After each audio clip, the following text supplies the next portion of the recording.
दूसरे पेपर को देखते हैं कि किस तरह से पेपर 2 प्रीलिम्स के अधिकांश भाग में और सवालों के नंबरिंग में किस तरह से कंट्रीब्यूट करता है। एक बार मैं पेपर 2 का स्ट्रक्चर बताता हूँ जो यूपीएससी ने डिजाइन किया है। एक तो है भारतीय राज्य व्यवस्था, इंडियन पॉलिटिकल सिस्टम। इस सिस्टम को समझने के लिए हर एक एस्पिरेंट जो यूपीएससी को हिट करना चाहता है बात समझ ले कि ये संविधान नहीं है। भारतीय संविधान केवल इस चैप्टर को एक स्ट्रक्चर देता है, एक आधार देता है। तो भारतीय संविधान को पढ़ते हुए भारत की जो सामाजिक राजनीतिक व्यवस्थाएं हैं उसको कोरिलेट करके पढ़ना होगा। मैं उसके ऊपर स्केच कर दूंगा। तो आप कह सकते हो कि इस सेगमेंट में हमको दो चीजें पढ़नी होगी। एक तो पढ़ना होगा भारत का संविधान, ये पूरा पढ़ना होगा, और दूसरा पढ़ना होगा भारत की व्यवस्था या राज्य व्यवस्था। राज्य व्यवस्था में क्या पढ़ा जाए। अधिकांश लोग कंफ्यूज इसी पे होते हैं कि राज्य व्यवस्था में पढ़ा क्या जाए। इस व्यवस्था के अंदर हमको देखना होगा कि हमारा सिस्टम है क्या। लोकतंत्र, लोकतंत्र की अवधारणा, लोकतंत्र के सिद्धांत, लोकतंत्र की स्वीकार्यता और भारतीय परिप्रेक्ष्य में लोकतंत्र स्वीकार क्यों किया गया, इसको देखना होगा। एक हमको ये पढ़ना है। दूसरा पढ़ना है कि हमारे संसदीय व्यवस्था है कैसी। दैट मीन्स एक तो हमारे संसद के कानून या सिद्धांत हैं और संसद अपने खुद के सृजित किए हुए नियमों पर चलती है। वो नियम भारतीय संसद को इस बात का अधिकार संपन्न देते हैं, बनाते हैं कि जो संसद के अंदर कार्रवाइयाँ हैं, जो बहस है, जो विधेयक है, उसको रखना, बात करना, प्रस्ताव रखना, संकल्प पास करना और विधेयक को अंतिम स्वरूप देना। और भारतीय सामाजिक राजनीतिक व्यवस्था में बहुत से मुद्दे हर दिन उठते हैं। संसद में किस नियम के तहत संसद बात करेगी, चर्चा करेगी। पक्ष के लोग, विपक्ष के लोग, सत्ता पक्ष के लोग, मंत्री या एक आम सदस्य जो लोकसभा का या संसद का है, वो किस नियमों के तहत चर्चा करेगा। उन नियमों की संख्या के आधार पर संसद अपनी काम करती है। दूसरा जो महत्वपूर्ण सेगमेंट है कि कानून बनाने की प्रक्रिया है, इसको बिल या विधेयक कहते हैं। विधेयकों के प्रकार, और ये प्रकार इस रूप में देखना होगा कि भारत में क्या लागू है और कौन कौन विधेयक स्वीकार्य है। इसके साथ साथ अमेरिकी व्हाइट हाउस क्या करता है, ब्रिटिश पार्लियामेंट क्या करती है, ऑस्ट्रेलिया में क्या प्रचलन है, वहाँ कानून बनाने की क्या प्रक्रियाएं हैं। एक तो हमारे यहाँ संसदीय प्रक्रिया में संसद कानून बनाती है, राष्ट्रपति उसको अंतिम स्वरूप दे देता है। फिर कानून बनाने की प्रक्रिया अमेरिका में क्या है, ब्रिटेन में क्या है, ऑस्ट्रेलिया में क्या है, या आसपास जो संघात्मक या हमारे ऐसी व्यवस्थाएं हैं जो लोकतांत्रिक व्यवस्थाओं के आसपास रहते हैं, उनमें कानून बनाने की या विधेयकों को प्रस्तावित करने की, अंतिम स्वरूप देने की क्या व्यवस्था है, इनको देखना होगा।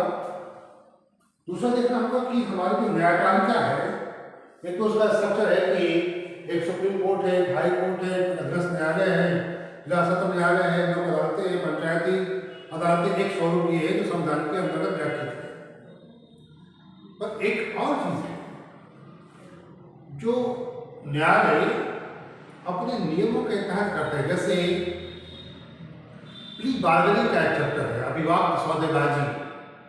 कोई एक मुकदमा है, कोई एक केस है, कुछ विवाद है, और वो क्या न्यायालय अपने नियमों के आधार पर ही चलाए या उस पर निर्णय करें, या न्यायालय के बाहर दोनों पक्ष आपस में बैठकर कुछ समझौतों के द्वारा कुछ लेन देन के द्वारा, कुछ प्लस माइनस के द्वारा उन मुद्दों को, उन विवादों को समझाया या बढ़ाया जा सकता है। तो हमको न्यायिक प्रक्रियाओं के बारे में देखना होगा ADR को, देखना होगा प्ली बार्गेनिंग को, और बहुत कुछ इसके अंदर है। जब हम पॉलिटिकल सिस्टम पढ़ते हैं तो हमको ये देखना होगा कि पूरा हमारा जो राज्य है भारत, वो किस प्रकार से अपने तंत्रीय व्यवस्था को संचालित करता है, अपने सिद्धांतों को किस तरह स्वीकार करवाता है। सिद्धांतों की व्याख्या संविधान के अनुच्छेदों में, भागों में, उसके पार्टिकल में व्याख्या स्थापित जरूर है, लेकिन क्या वो उसी रूप में लागू भी होता है या संचालित भी होता है, या राज्य व्यवस्था उसी आधार पर चलती भी है, ये समाज अर्थव्यवस्था को नियंत्रित होता है। तो अधिकांशतः भारतीय व्यवस्था में ये है कि संविधान अपने आप को एक सिद्धांत प्रस्तुत करता है, एक दर्शन प्रस्तुत करता है, एक आकार देता है, लेकिन प्रचलित घटनाएं उसकी व्यवस्था के अंदर, मान्य व्यवस्थाओं के अंदर, संस्थागत नियमों के अंदर चलती है। उस रूप में हमको भारतीय राज्य व्यवस्था को देखना होगा और पढ़ना होगा। ये एक बहुत महत्वपूर्ण सेगमेंट है। पेपर 2 का ही दूसरा जो सेक्शन है वह है अंतरराष्ट्रीय संबंध का।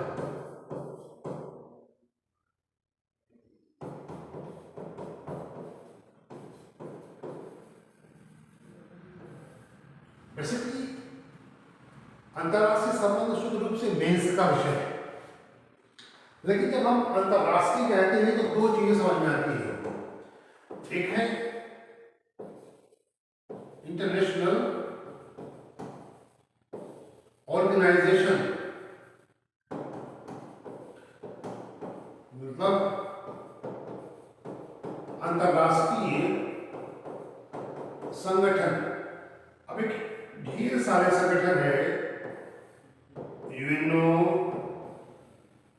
से लेकर G20, मैं कुछ ही लिखता हूँ, आप समझ सकते हो, ब्रिक्स, आसियान जैसे ढेर सारे संगठन है, यूरोपीय संघ, अफ्रीकी संघ, बात करना आने के बाद सार्क भी है, नाम भी है, और ढेर सारे संगठन है। प्रीलिम्स में देखा गया है कि इंटरनेशनल अंतरराष्ट्रीय संबंधों और ऑर्गेनाइजेशन दोनों को मिला दिया जाए तो 2 से 3 सवाल दिखते हैं। मैं पहले इसको स्केच कर लूं ताकि डेटा मौजूद रहे वहां पर। अगर हम संविधान और व्यवस्था दोनों को एक बार सम कर लें तो संविधान से लगभग 7 से 8 सवाल, या अब तो देखा गया कम भी आ रहा है, 6 से 7 सवाल का सेशन बनता है। संविधान में सीधा उसके आर्टिकल्स पर, उसके भागों पर, संविधान के सिद्धांतों पर सीधा डिपेंडेंट होता है। वो मौलिक अधिकार हो सकता है, वो नागरिकता हो सकता है, वो भाग 1 हो सकता है, जुडिशरी हो सकता है, या जो भी संगठनात्मक ढांचा हमारा है उनमें से एक सवाल पुट करता है वो। लेकिन अधिकांश इस सेक्शन के सवाल इस व्यवस्था के अंदर से आते हैं,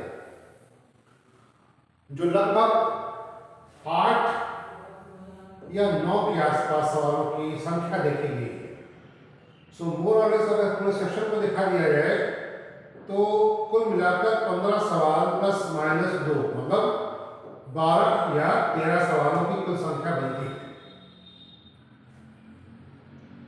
15 तक देखा गया सवालों के साथ साथ कभी कभी यूपीएससी में तो बहुत सवाल पूछ लिया, लेकिन यूपीएससी अपने आप को पेपर में बैलेंस करता है।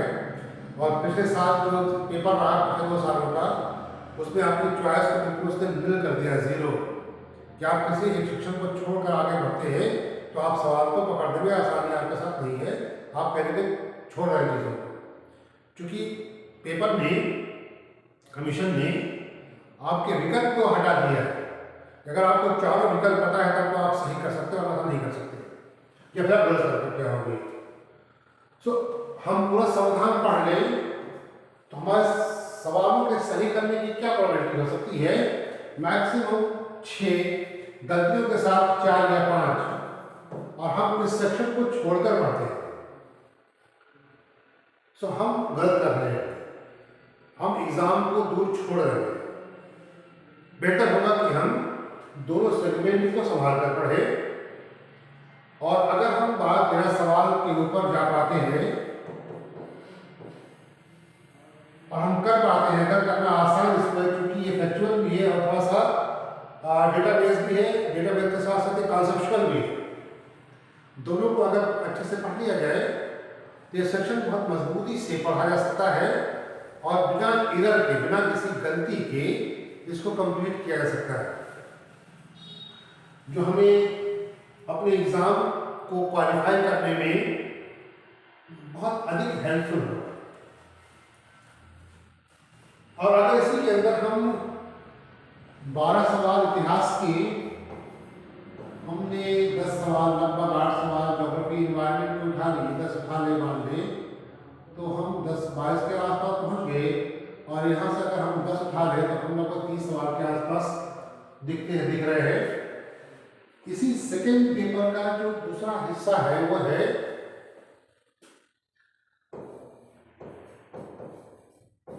अभिशासन या प्रशासन या एडमिनिस्ट्रेशन।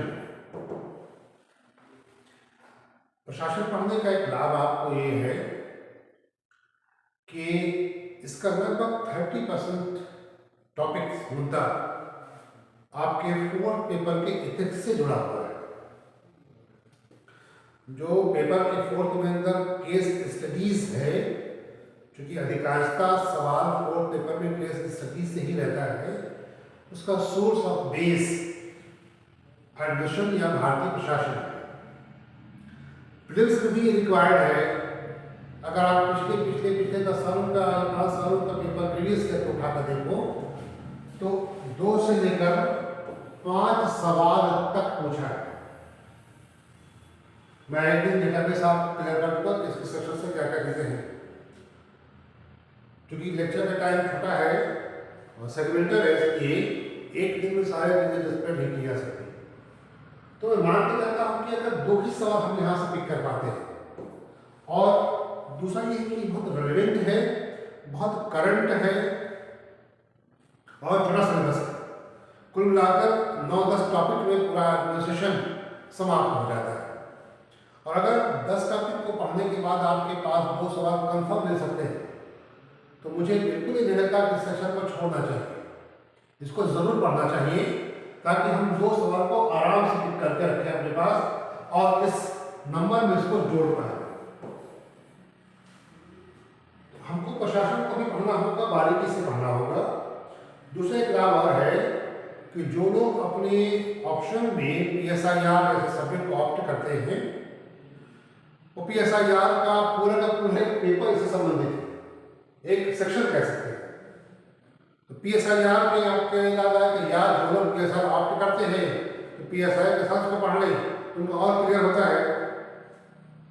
वैसे इस प्लेटफॉर्म पर आपको ऑप्शन के फॉर्म में PSIR इतिहास भी आपको अवेलेबल होगा इस टाइम के अंदर।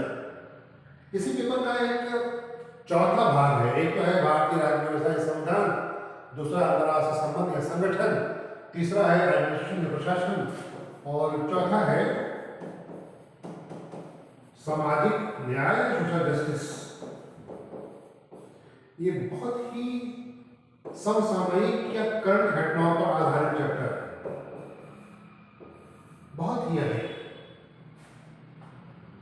सरकार की योजनाएं, सरकार की नीतियां, जो कल्याणकारी राज्य व्यवस्था के अंदर, अपने सिस्टम ऑफ वेलफेयर के अंदर जो भारतीय सरकारें अपने नागरिकों को अधिक से अधिक लाभप्रद योजनाएं चालू करती हैं, ताकि भारतीय लोग अधिक से अधिक लाभ पाकर अपने आर्थिक सामाजिक जीवन को विकास की गति पर आगे बढ़ा सकें और अपने सामाजिक दैनिक जीवन को बेहतर बना सकें। बेरोजगारी की समस्याएं, गरीबी की समस्याएं, भुखमरी की समस्याएं, कृषि की समस्याएं, हमारे स्वास्थ्य की समस्याएं, शिक्षा की समस्याएं, ये एक ऐसी समस्याएं हैं जो मनुष्य के विकास को या तो अवरुद्ध करती हैं और अगर सामाजिक न्याय सरकारी योजनाओं के द्वारा मिल गया और जन कल्याणकारी योजनाओं के द्वारा सरकार ने उसे लागू करने का प्रयास किया तो मनुष्य का जीवन बेहतर और बेहतर कदम बढ़ता रहता है। तो ये एक ऐसा चैप्टर है जो आपको करंट के इवेंट से बहुत मिल जाएगा और सामाजिक न्याय की व्यवस्था सरकारी योजनाओं से आपको तैयार हो जाएगा।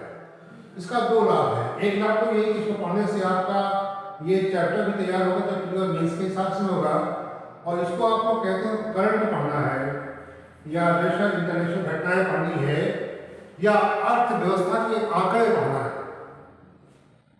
तो योजनाओं के आधार पर ही अर्थव्यवस्था के आंकड़े होते हैं। अगर हम बजट को और इकोनॉमिक सर्वे को निकाल दें, पूरा का पूरा अर्थव्यवस्था हमारी की सरकारी योजनाओं के ऊपर ही निर्भर करती है। किस विधि में किस योजना के द्वारा अर्थव्यवस्था ने ढांचागत या सस्टेनेबल डेवलपमेंट किया है ताकि भारतीय जनमानस उसका अधिक से अधिक लाभ प्राप्त कर सके और अधिक से अधिक व्यवस्था से कल्याणकारी लाभप्रद योजनाओं के माध्यम से सामाजिक न्याय को प्राप्त कर सके।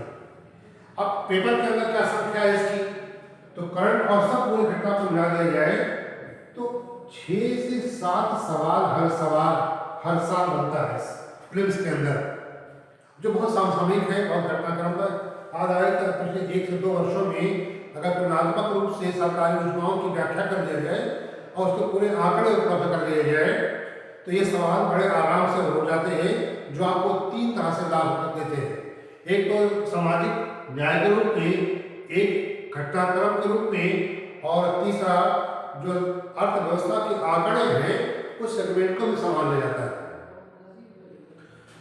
अगर आप यहाँ से मोर और लेस 5 सवाल कर पाए प्रीलिम्स के अंदर तो संख्या ये है, तो हम कह सकते हैं कि अगर आप भारतीय संविधान से राज्य व्यवस्था से आप 10 सवाल कर रहे हो, अंतर्राष्ट्रीय संगठनों या संबंध से मिलाकर 2 सवाल कर रहे हो, अगर आप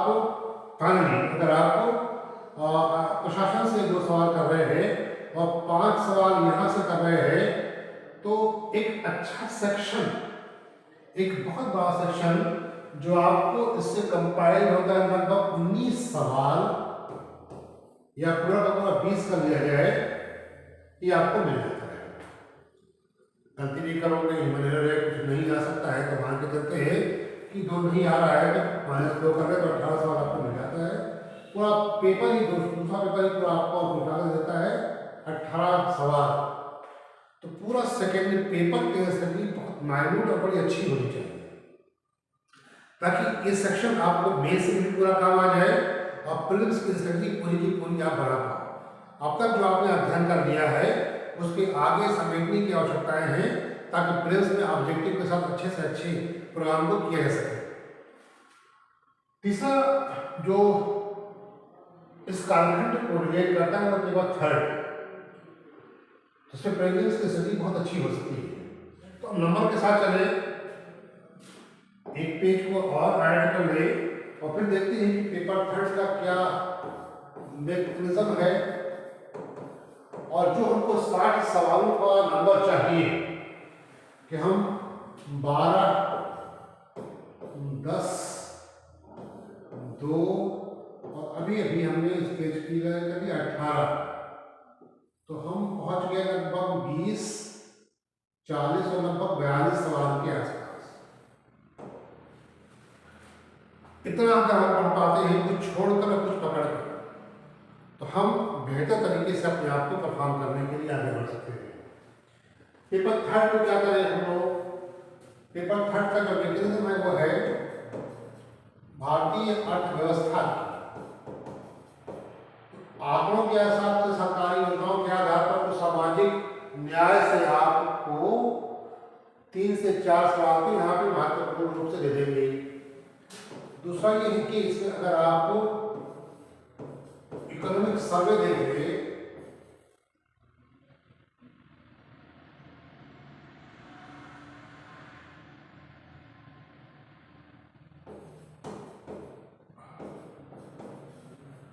या बजट देख ले और सरकारी योजनाएं देख ले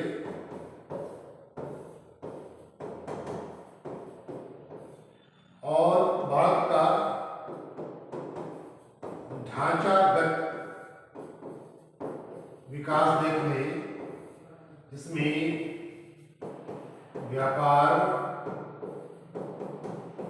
वाणिज्य,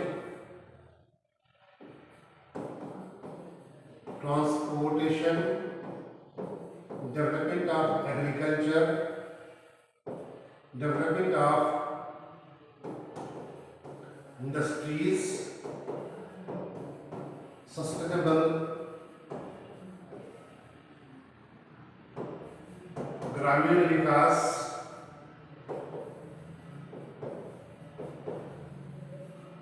और सरकार की आर्थिक नीतियां।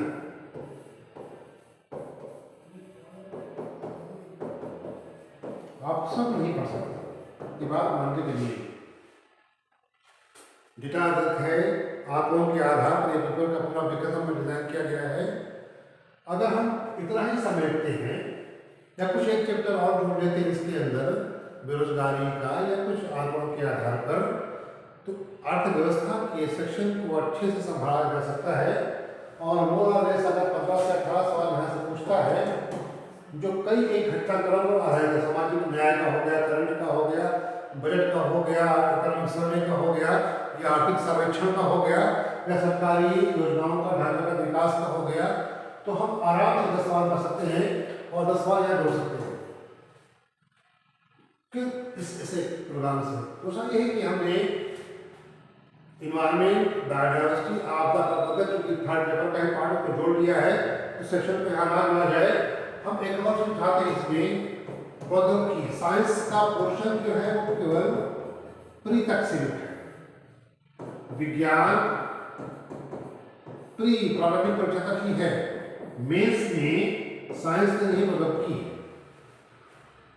और साइंस एक लार्जर देन सब्जेक्ट है। बायोलॉजी पूरी है, zoology, botany, agriculture, physics, chemistry, और कुछ ना कुछ चैप्टर्स हर एक सेक्शन के हैं। तो क्या हम सब कर सकते हैं? इतना बड़ा विज्ञान पढ़ सकते हैं जो प्रीलिम्स में एक ठीक ठाक कंट्रीब्यूट कर पाए? मेरी सलाह ये है कि आप बहुत अधिक मत भागिए, और इंटरेस्टेड भी है बायोलॉजी में। बायोलॉजी में आप अधिकांशतः जूलॉजी पढ़िए, और जूलॉजी के साथ साथ आप एग्रीकल्चर पढ़िए, क्योंकि एग्रीकल्चर अगर आप पढ़ते हैं तो आपकी यूपी पीसीएस बहुत हेल्पफुल होगा। और अगर आप फिजिक्स में थोड़ा सा इंटरेस्ट रखते हैं पढ़ने के लिए, तो आप लेंस, मैग्नेट, सर्किट, जहां से सवाल सीखा आता है, या मॉडर्न फिजिक्स में एटॉमिक फिजिक्स थोड़ा सा पढ़ लें, तो साइंस के पोर्शन को संभाला जा सकता है। और मैं बहुत अधिक अप्रोच नहीं कर पाऊंगा इसको, पर मैं तो कहता हूं कि अगर साइंस को पढ़कर हमने 5 सवाल कर लिए और प्रौद्योगिकी समझ लिया, तो आपका बेस अच्छा है। और अगर हमने 2 सवाल कर लिए यहाँ पे और 2 यहाँ जोड़ लिए, तो हम यहाँ जोड़कर पहुंच गए आराम से 7 जोड़ लिए,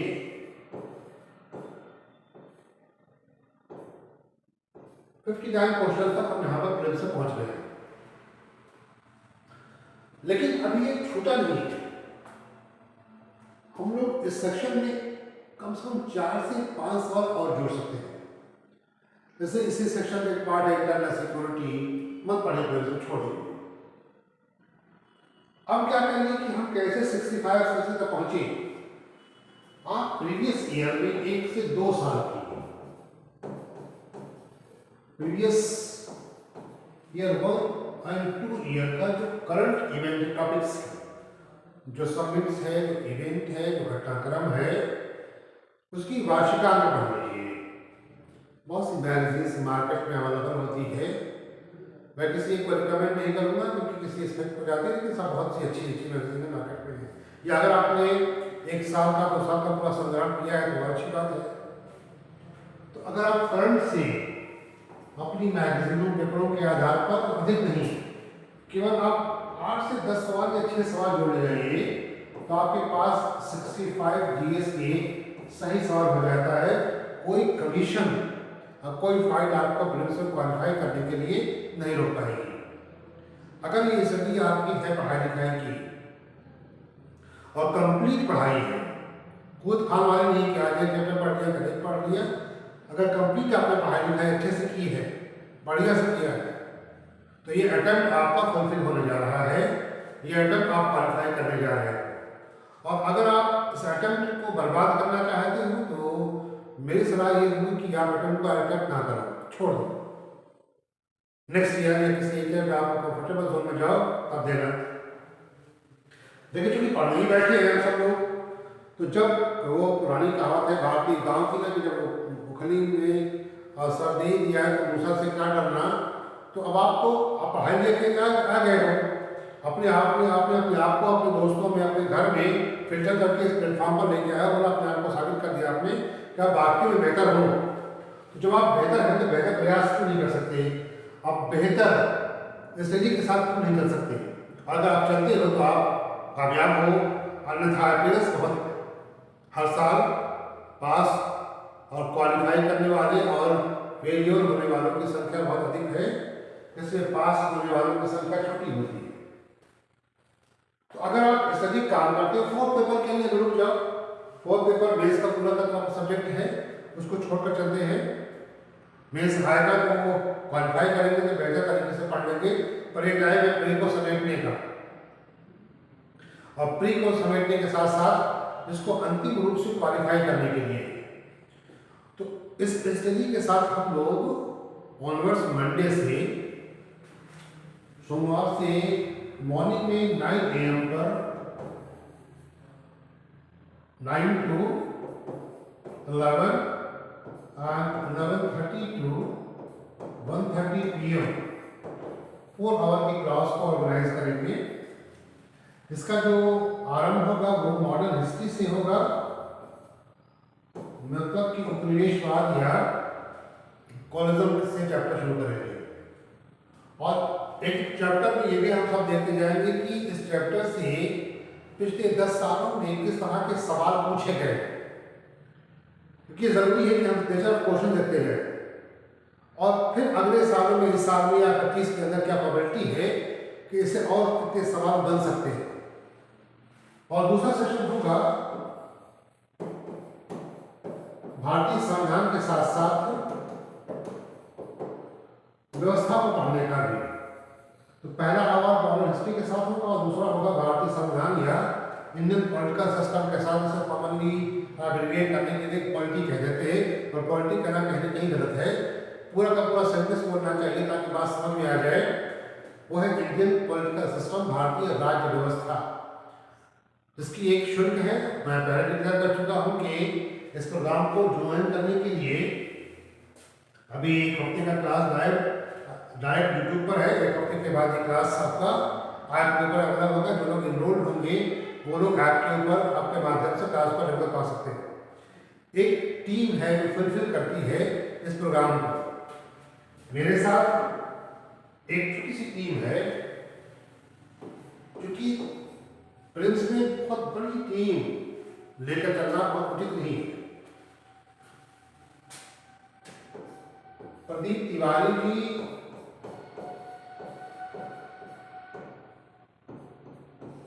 निशांत शुक्ला, डॉक्टर सतीश सिंह ज्योग्राफी के साथ हैं,